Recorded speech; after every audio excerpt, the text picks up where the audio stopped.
مساء الفل.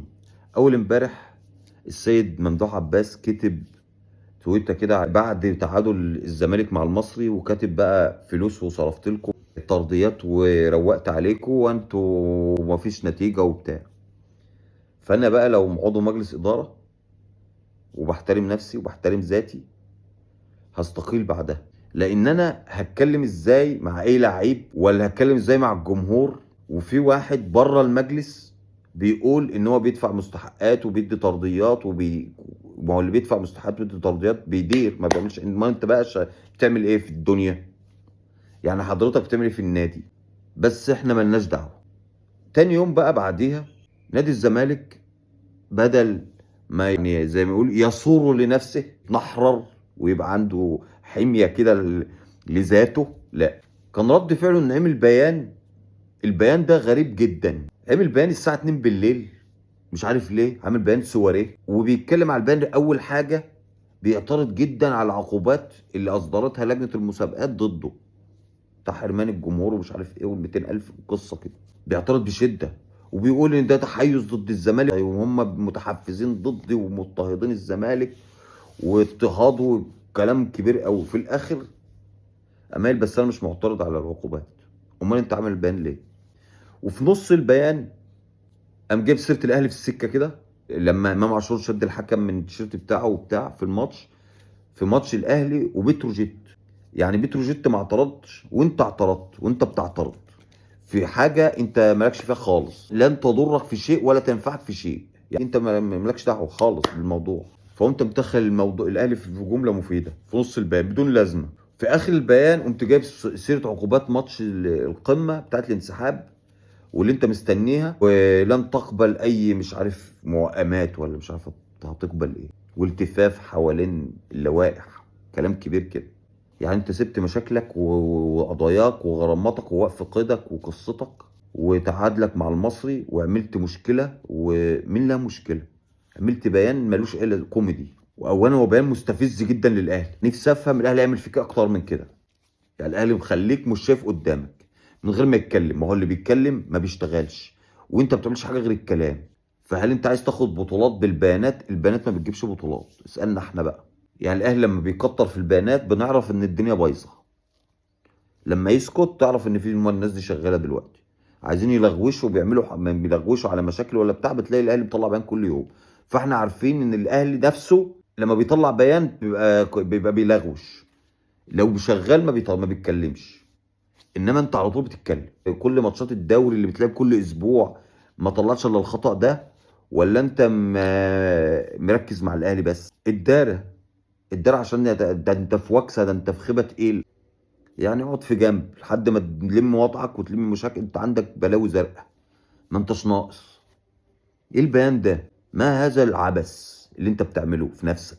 يعني تخيل انت كده لما شخص بره النادي بغض النظر عن ممدوح عباس ولا غيره يكتب بيان يقول لك فلوس وبندي اللعيبه ترضيات وبنعمل وبنراضي اللعيبه وانتوا ما فيش منكم امل ولا انتوا وما فيش ناتج وما فيش نتيجه.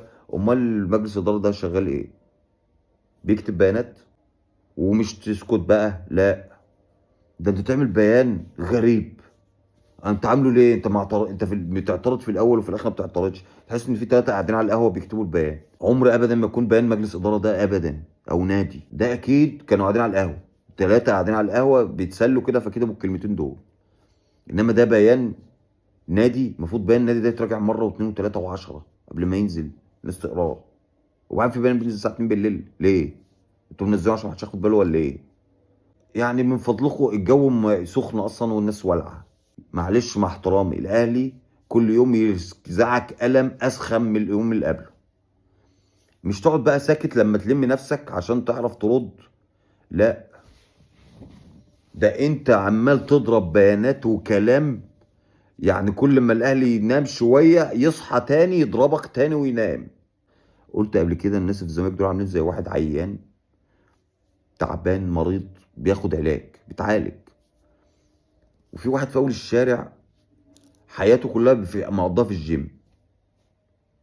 فكل يوم الراجل ده الناس اللي التعبان ده يعدي من عليه يشتمه. فالراجل زهق منه فبقى كل يوم ينزل يضربه. عشان ما حدش يعدي من قدامه. فده بقى مش يحترم نفسه، يتعالج الاول يبقى كويس ويروح الجيم زيه وبتاع وبعدين يعدي يشتمه، لا. او حتى يعدي يلف من الشارع التاني، لا. او يشتمه بعيد ويجري، لا. ده كل يوم يعدي من قدامه ويشتمه، وده كل يوم ينزل يضربه. لا ده عايز يبطل شتيمه ولا ده هيبطل ضرب فيه. هو ده الوضع الحالي. لا الزمالك هيبطل الكلام ولا الاهلي هيقعد يتفرج عليه وهو بيتكلم. كنت الاول ما برضاش هاجي عندك، ده انا بقى مش هاجي عندك، ده انا هاجي عندك وهخش جوه اخد لعيبتك، واللعيبه اللي بره مش هتخليك تجيبهم. والسنه الجايه لو في حاجه في اتحاد الكوره ما طنشها لك مش مطنشها لك، وانا قاعد لك بقى، وانت اقعد اتكلم وانا بقى مش هسيبك. فده وضعك. انت لازم لو عندك اساسيات اداره، اساسيات اي فهم في الشارع بلدي كده، لازم تسكت. لازم تسكت، لان انت اضعف بكتير حاليا في الوضع الحالي من ان انت تخش خناقه مع اي حد، ما بالك بالاهلي. انت اضعف من ان انت تخش خناقه مع سيراميكا كليوباترا حاليا. ما تدافع عن حقوقك وكل حاجه وموت نفسك على حقك، وليك حق ما تسيبوش، بس خد حقك من غير ما تلسن على حد. انت خلاص، انا خلاص الزملكاويه، انت لو بتتابع الجماعه الزملكاويه اللي على السوشيال ميديا، خلاص انت هم مرسخين في دماغهم انهم النادي بتاعهم ده مضطهد والدنيا حاطه عليه والنادي الاهلي ده فاسد ونادي. خلاص يا عم، كل الناس عرفت. اسكت بقى. كل الدنيا عرفت خلاص. انت عملت انت قلت ما فيك كفايه، انت سيحت ما فيك كفايه. بطل كلام بقى، اشتغل بقى. ولا احنا نقضيها تلسين وشتيمه وبيانات؟ لو نقضيها كده تمام، خلاص براحتك. يبقى قابلني بقى. البيان ده استفزني جدا. انا لو من مجلس اداره الاهلي قسما بالله لردد على البيان ده الصبح. ايه يا عم ما فيش خالص، انتوا قاعدين بتكتبوا البيان ده فين على القهوه؟ قاعدين على القهوه تكتبوا بيانات؟ ده نادي مش اي حاجه تتكتب. فانا لو مسؤول في الاهلي هرد على البيان ده الصبح رسميا، ونقعد بقى نلقح في بعض. ما انت مش توصل لكده. انا مالي يا لمبي؟ انت حر، انت واتحاد كورتك برابطتك بحياتك بمشاكلك، بتدخلني انا في موضوعك ليه؟ انا مالي انا ومال قصتك دي؟ يعني انت ده بتروجيت ما اشتكتش، انت بتشتكي؟ ده انت غريب جدا. ده انت غتت يا اخي. يلا ليلكوا زي الفل.